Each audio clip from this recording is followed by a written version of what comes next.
جی السلام علیکم، میں رؤف کلاسر آپ کے سامنے نیا ویلا کے ساتھ حاضر ہوں۔ آج بہت بڑی کامیابی ملے عمران خان صاحب کے اور ان کے سپورٹر جو ہیں they might be very jubilant کے ایک کے بعد ایک ان کی ضمانتیں خان صاحب کی ہوتی جا رہی ہیں، اور جو مئی کا مہینہ ہے خان صاحب کے لیے اگر دیکھا جائے یہ بڑا ان کے لیے بہت ساری مشکلات بڑی حد تک دور کرنے کا سبب بن رہا ہے۔ ان کی اگر اسے پیچھے تھوڑا سا جائیں تو ویسے تو فروری کے الیکشنز کے بعد ان کے لیے حالات جو ہیں بڑے فیوریبل ہیں، اور ملٹری اسٹیبلشمنٹ ہو یا پولیٹیکل جو ایلیٹ ہے ان کے مخالفین ہیں، اسپیشلی زرداری صاحب، نواز شریف صاحب ہو گئے یا پھر اس کو شہباز شریف صاحب جو ہیں وہ بڑے بیک فٹ پہ گئے ہیں، بلکہ انڈر سیج لگتے ہیں، جیسے محاصرے میں آئے ہوئے ہوں۔ ایک عدلیہ کی طرف سے خان صاحب کو ریلیف مل رہا ہے، پھر لوگوں نے بڑی تعداد میں ووٹ دیے ہیں، خان صاحب کا نیریٹو اور دیگر چیزیں جو ہیں انہوں نے ان کو پیچھے جانے پر مجبور کر دیا ہے، اور جو ان کے بڑے کیسز تھے ایک ایک کر کے خان صاحب کو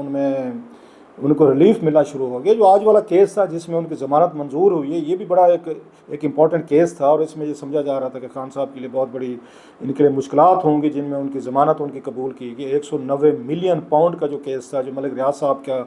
پیسہ تھا جو وہاں سے آیا تھا، اور خان صاحب پہ ان پہ لگ رہا تھا ان کی حکومت پہ الزام کہ انہوں نے ان کے ساتھ انڈر ہینڈ کوئی ڈیل کی تھی، اور ڈیل کے نتیجے میں یہ 190 ملین پاؤنڈ جو ہے تقریباً 52-53 ارب بنا تھا اس وقت۔ یہ ملک صاحب کا جو وہاں جرمانہ تھا اس میں سپریم کورٹ آف پاکستان میں بیریا ٹاؤن کراچی کے حوالے سے، تو اس میں ایڈجسٹ کرا کے ان کو فیور دی گئی تھی، جس پہ خان صاحب ہیں وہ ہمیشہ انہوں نے کہا جی کوئی ایسی فیور نہیں تھی، اٹ واز بٹوین ان کو برٹن اور ملک ریاض صاحب کے ساتھ تھے، تو میں تو درمیان میں ہم نے تو ان کو اپروول دی تھی۔ سو خان صاحب کے یہ ڈیفینس ہے، اس پہ بھی خیر بات کرتے ہیں، بڑی اہم چیزیں اس میں کہ کیا جو باقی دو اس پہ کیسز ہیں، اس پہ سائفر کا ہے، عدت کا کیس ہے، اس میں یہ خان صاحب کے لیے کیا ریلیف اسی طریقے کا آ سکتا ہے، کیونکہ رہائی تو نہیں ہو سکی، لیکن 2 کیسز میں بھی ان کو سزائیں ہیں، اور پھر ابھی یہ بھی کہا جا رہا ہے کہ شاید خان صاحب پہ کوئی سیڈیشن کا، بغاوت کا کوئی پرچہ بھی جو آگے اس پہ خبریں آ رہی تھیں، رپورٹس آ رہی تھیں، ناٹ کنفرمڈ یٹ، کہ ان کا بھی ایک کیس بنانے پہ سوچا جا رہا ہے۔ پھر بتایا جا رہا ہے کہ 9 مئی کے حوالے سے بھی کچھ چیز نہیں ہے۔ سو اتنا جلدی وہ سمجھتے ہیں کہ خان صاحب کو شاید باہر نہ آنے دیا ہے، لیکن ایک ایک کر کے خان صاحب اس فائٹنگ، اور اوپر سے ہم دیکھ رہے ہیں کہ ان کی وہاں اپیرنس ہو رہی ہے سپریم کورٹ آف پاکستان میں، قاضی فیض عیسیٰ صاحب اور عمران خان صاحب after long time they will be face to face, اور خان صاحب ڈائریکٹ جو ہیں وہ اس کورٹ کے ذریعے وہ اپنے لوگوں سے یا پاکستان سے وہ پورا کے پورا ان سے کمیونیکیٹ کریں گے۔ So that's a very vital ایک ڈے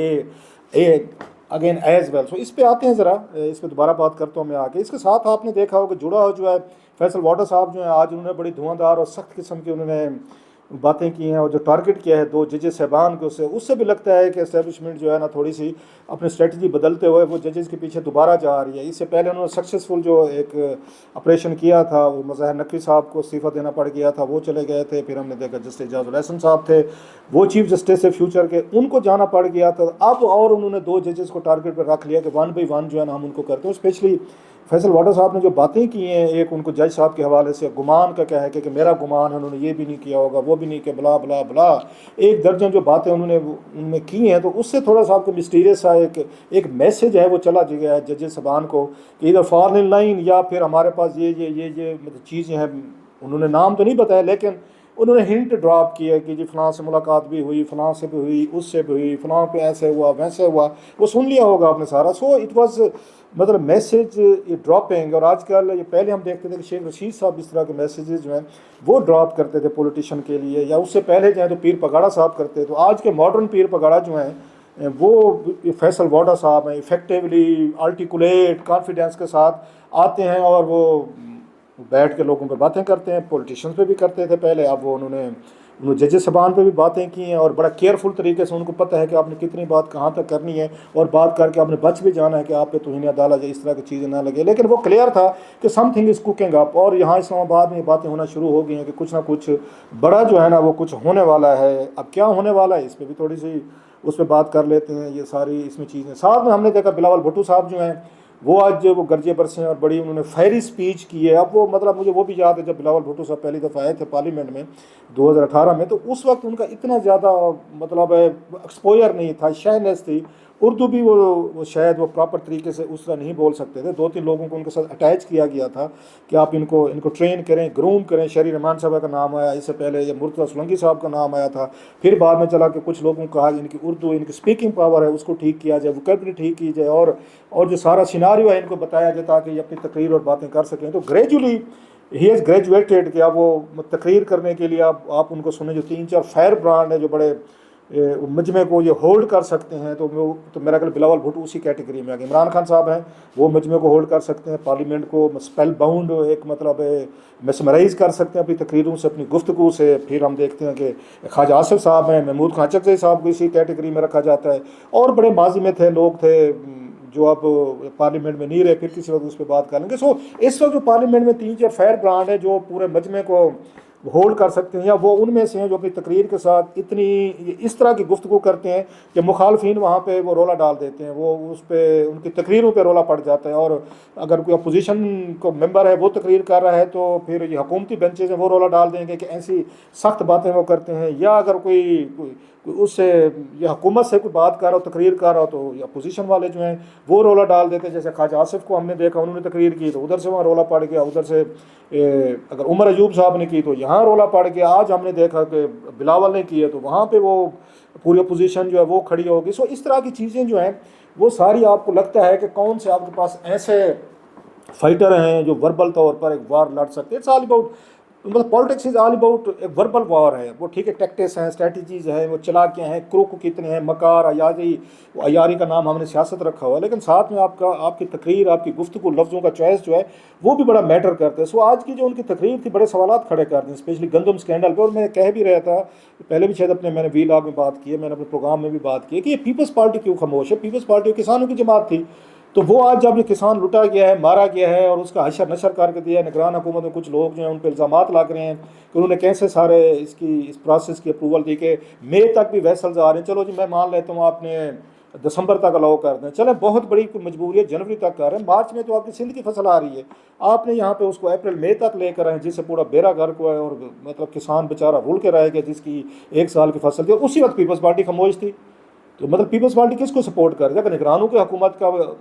اگر نگران حکومت کے فیصلے تھے تو کھل کے آنا چاہیے تھا۔ آج خیر وہ الٹیمیٹلی انہوں نے اپنی خاموشی جو ہے بلاول نے توڑی، اور بڑے بمباسٹک انداز میں انہوں نے گفتگو کی ہے، اور جو انہوں نے سوالات ریز کیے ویری پرٹیننٹ، ویری امپورٹنٹ۔ لیکن یہ بات طے ہے کہ کھرا کبھی بھی نکلا، اگر نکلا، جس کے امکانات اس ملک میں بہت کم ہیں، تو نگران حکومت میں کچھ بڑے لوگوں کے نام آ رہے ہیں، میں ابھی نہیں لے رہا، آپ کو کچھ عرصے میں کچھ چیزیں سامنے آنا شروع ہو گئی کہ یہ چیزیں کیسے کی ہیں، امپورٹرز نے مال کیسے بنایا ہے، کون کون سے امپورٹر تھے، کہاں سے مطلب لوگوں نے بیٹھ کے تاریں ہلائی ہیں، وہ ایک لمبی کہانی ہے، کسی وقت ابھی آنے والی ہے کچھ عرصے میں میرے خیال۔ لیکن پوری کوشش کی جا رہی ہے کہ گندم اسکینڈل کے جو مین کریکٹرز ہیں ان کو چھپایا جائے، لیکن وہی والی بات کہ کب تک یہ چیزیں اور باتیں آپ ان کو کیسے چھپائیں گے، ایکشن ہو نہ ہو وہ سائڈ پہ ہو، لیکن باتیں چیزیں سامنے آ جاتی ہیں۔ نو کمنگ ٹو دا پوائنٹ جو اس پہ تھا مین، کہ اب عمران خان صاحب کو یہ کتنا اس میں کر سکتے ہیں، جیسے میں نے کہا ان کے لیے چیزیں جو ہیں کہ things are getting a bit مطلب بیٹر، وہ ٹھیک ہے، انہوں نے جس طریقے سے پوری اپنی اسٹریٹجی بنائی، اور انہوں نے اسٹیبلشمنٹ کو، انہوں نے مطلب آرمی کمانڈ کو، پھر اس کو پارلیمنٹ، پھر انہوں نے سپریم کورٹ چیف جسٹس، اور انہوں نے جو مینیج کیا ہے اور اپنا دباؤ رکھا ہے انٹرنیشنل لیول پہ بھی آرٹیکل لکھ کے، دے آر ناٹ جیلڈنگ، وہ دے رہے ہیں، اور حکومت جو ہے یا پراسیکیوٹرز جو ہیں وہ اپنا نریٹو خان صاحب کے خلاف بہت سارے ثبوت بڑے پاورفل ہیں، وہ آپ نہیں مانیں گے لیکن ہم نے چیزیں دیکھی ہوئی ہیں، بڑے مطلب آبویس ہیں۔ وائٹ کالر کرائم میں مجھے بہت سارے لوگ کہتے ہیں اکثر کہ نہ یہاں وکیل وہ ٹرین ہے، نہ پراسیکیوٹر ٹرین ہے، نہ آپ کا جج اتنا ٹرین ہے کہ ان چیزوں کو سمجھے اور اپریشیٹ کرے، وہ ہر کیس کو قتل کی طرح ڈیل کرتے ہیں۔ قتل میں کیونکہ دفعہ 302 اگر لگ جائے کسی پہ، خدا نہ خاصا، آئی وٹنس چاہیے آپ کو، آئی وٹنس کے بغیر آپ سزا نہیں دے سکتے۔ سو ہماری جوڈیشری یا ہمارے وکیل جو ہے نا، وہ وائٹ کالر کرائم کو بھی وہ اس عینی شہد کی طرح دیکھتے ہیں کہ عینی شہد لے ہیں جی، ہم نے دیکھا ہمارے ہاتھوں میں پیسے تھے، یہ لے رہے تھے، دے رہے تھے، یہ کر رہے تھے۔ وہ سرکمسٹانشل ایویڈنس ہے جو وائٹ کالر کرائم میں ہوتے ہیں، جو دنیا بھر میں آپ ٹرانزیکشن جو ہیں یا جو ڈاٹس ہیں کنیکٹ کر کے بتاتے ہیں کہ فلاں فلاں کے اکاؤنٹ میں اس طریقے سے ٹرانزیکشن ہوئی، فلاں بینیفیشری، اس کے بدلے اس کو یہ ملا ہے، اس کے بدلے اس کو یہ ملا ہے۔ یہ وائٹ کالر کرائم کی بڑی ایک مطلب آپ کے لیے ٹرینڈ قسم کے ججز اور ٹرینڈ آپ کو پراسیکیوٹر چاہیے۔ الحمدللہ ہم ہر کیس کو دفعہ 302 سمجھتے ہیں کہ ہاں جی ثبوت لیں، ثبوت کیا ہے، اینی وٹنس لیں، باقی ٹرانزیکشن وغیرہ ثبوت لیں ہیں دنیا بھر کی، وہ ماننے کو تیار نہیں ہے، نہ عوام مانتی ہے نہ ججز مانتے ہیں۔ سو یہ جو ہے کیس ہے مطلب ہے اب اس کا یہ 190 ملین پاؤنڈ والا، مجھے یہ سمجھائیں کہ کیا کوئی فری لنچز ہوتے ہیں دنیا میں؟ آپ میں سے کتنے لوگوں کو ملک ریاض جو ہے وہ یہ ٹرسٹ کے لیے 400 یہ کنال زمین دے دے کہ بتائیں، مطلب آپ میں سے، یا یہ بتائیں ملک ریاض صاحب جو ہے وہ 20-25 کروڑ روپیہ ان کو ڈونیشن دے دیں گے یہ لینے، یا ملک ریاض صاحب اس کا اسٹرکچر کھڑا کر دیں گے 4-5 کو ٹرسٹ بن رہا ہے جی، یا ملک ریاض صاحب ان کی سیلری تنخواہیں دینا شروع کر۔ آپ میں سے کتنے لوگ ہاتھ کھڑے کریں ذرا بتائیں مجھے، یہ ہو سکتا ہے؟ مطلب ملک ریاض صاحب اگر یہ ملک کے وزیر اعظم اور ان کی سپاؤس کو، مسز کے بشرا صاحبہ کو کچھ لے کے دے رہے ہیں اور یہ کہتے ہیں ہمیں اس سے کیا فائدہ ہو رہا ہے، کہ ہمیں تو کوئی فائدہ، اب خان صاحب یہ کہتے ہیں کہ ہمیں تو کوئی فائدہ نہیں ہو رہا. وہ بھائی صاحب وہ 400 کنال ٹرسٹ کے مالک آپ ہیں، وہ زمین ٹرسٹ کے ٹرسٹیز آپ ہیں. اب کل کو آپ اس کے ساتھ میں 10 سال بعد 5 سال بعد جو چاہیں کر لیں، سال بعد کر لیں، نہ بھی کریں، ایک اتنا بڑا اسٹرکچر تو آپ کے پاس آ گیا ہے، ایک ایسٹ آپ کا بن گیا ہے، تو آپ نے کیوں ان سے زمین لی؟ آپ ایک مطلب اگر خود تھے خود کر لیتے، اپنے پیسوں سے لے لیتے. خان صاحب کو ماشاء اللہ وہ کہتے ہیں میرے اوپر بڑا کرم ہے، بالکل اللہ کا کرم ہے جناب، تو پھر اپنی زمین اس سے لے لیتے، بشرا صاحبہ لے لیتی. مطلب لوگ ٹرسٹ بناتے ہیں جیب سے بناتے ہیں نا، کسی سے ڈونیشن لے کے سم ٹائم نہیں بنتے. بہت سارے پاکستان میں ایسی فیملیز ہیں جو اپنی جیب سے، اپنے بزنس سے، اپنے گھر سے، اپنی تنخواہوں سے پیسے لے کے وہ ٹرسٹ چلاتے ہیں. تو آپ دوسری طرح کا چلاتے. پھر آپ کو ملک ریاض سے وہ کانا ہونے کی کیا ضرورت ہے؟ خان صاحب نے خود کہا تھا حامد میر صاحب کے شو میں کہ ملک ریاض ہر ایک کو کانا کر لیتے. کلپ پڑے گوگل کر لیں، جائیں ذرا یوٹیوب پہ، تھوڑی سی محنت آپ بھی میرے دوست کر دیا کریں، سارا میرے پہ نہ چھوڑ دیں. انہوں نے کہا ملک ریاض ہر ایک کو کانا کر لیتا ہے. تو ملک ریاض نے کہا اچھا خان صاحب مجھے چیلنج دے رہے ہیں کہ مجھے کوئی کانا نہیں کر سکتا. انہوں نے خان صاحب کو کانا کر کے رکھ دیا. اور جس پہ آپ کو بات ہے کہ جناب سے منیر صاحب نے جا کے بتایا تھا DGI کے طور پر کہ آپ کی فیملی میں سر ذرا خیال رکھیں، وہاں ویلنگ ڈیلنگ ہو رہی ہے، جس پہ خان صاحب ناراض ہو گئے تھے. خان صاحب کو تو زیادہ فکر کرنی چاہیے تھی، کیئر کرنی چاہیے تھی کہ جناب کہ اس وقت کہ میں نے خیال کرنا ہے کہ ملک ریاض صاحب اور کمپنی جو ہیں یہ زیادہ وہ کرتے ہیں، یہ لوگوں کو کانا کر لیتے ہیں، لوگوں کو یہ کرتے ہیں. آپ کو you should have been more careful. آپ کے دشمن ہیں، مخالفین ہیں، یہ کہہ دینا جی مجھے اس سے کیا فائدہ ہوا. تو پھر آپ نے وہ کیبنٹ میں کیوں لے کر آئے تھے؟ ملک ریاض کے 190 ملین پاؤنڈ والا تھا آپ نے بریفنگ دی وہاں پہ، اور باقاعدہ سیکرٹ رکھا گیا ڈاکومنٹ، اور کسی کے ساتھ کیبنٹ کے ساتھ کسی بندے کے ساتھ شیئر نہیں کیا گیا. ٹھیک ہے عدالتی فیصلے ہیں، وی ریسپیکٹ اٹ، لیکن اتنے ہاتھ کلین نہیں ہیں اس کے یہ قادر ٹرسٹ والے میں. مطلب آپ کو کیا پڑی تھی ملک ریاض سے آپ لے رہے ہو؟ ملک ریاض کیوں دے رہا ہے آپ کو؟ مجھے سمجھا دیں کیوں دے رہے ہیں. Why is giving it to you, why not to you someone else. So these are the benefits. اب یہ وائٹ کالر کرائم ہے، لیکن ہمارے یہاں وہ آپ کو پتہ ہے کہ وائٹ کالر کرائم ہم دفعہ 302 کی طرح ڈیل کرتے ہیں. بہرحال آپ کو مبارک ہو، خان صاحب کے حامی کو مبارک ہو، خان صاحب کے جو ویل وشرز کو مبارک ہو، ان کو مبارک ہو کہ اس ملک میں آپ لکی لوگ ہیں. جو کچھ بھی کر لیں، کسی پارٹی کا لیڈر کر لیں، پیپلز پارٹی کا، نواز لیگ کا، یا مطلب تحریک انصاف کا، ہم نے بٹے ہوئے لٹیرا ہماری مرضی کا ہونا چاہیے. جو بندہ مجھے پسند ہے وہ دلی، بریلی، ہند، سندھ، پنڈی، وہ راجہ بازار لوٹ لے، ڈینگ کیئر. ٹھیک ہے جناب، خان صاحب کو مبارک ہو. دیکھتے ہیں کہ سپریم کورٹ میں کیا بڑا وہ ہوتے ہیں. اور فیصل واڈا صاحب نے جو ہنٹ ڈراپ کیے ہیں، کیا 2 ججز صاحبان جو ہیں کوئی ایکشن لیں گے، سامنے آئیں گے. ایک بڑی گیم بہرحال شروع ہو چکی ہے. بگ گیم ہیز جسٹ بگن. اب کیا ہوتا ہے اس کا نتیجہ نکلتے ہیں، ویٹ کرتے ہیں تھوڑا سا.